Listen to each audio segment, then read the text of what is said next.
The situation in Buffalo with Josh Allen. Concerning. Yeah, so the ulnar nerve, if he was a pitcher, this would be a big deal. How big is it as a quarterback?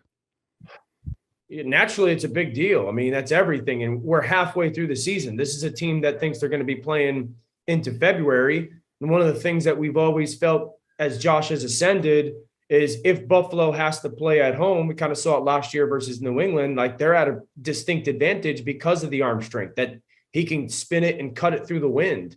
So like you feel that takes away a little bit of their advantage. And then you're like, well, how much is this going to impact his talent? Because one of his specialties and makes him indefensible is how much he can aggressively push the ball downfield.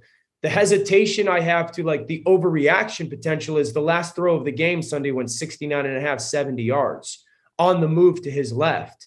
Now, maybe that's adrenaline. Maybe that's blood flow. What's going to happen if it settles down? All that. How's it a couple of days after? So like, while I'm like initially concerned, I can't get that throw out of my mind. And so I kind of want to wait to see what the report is today to really get a feel for it. But if it's something that is real, yeah, that's massive, massive to Buffalo. Can you manage your arm as a quarterback? Like a pitcher might rely on a different pitch that he can't go to as often if he's got, tendonitis or, some kind of injury in there. But I don't know how you do that as a quarterback.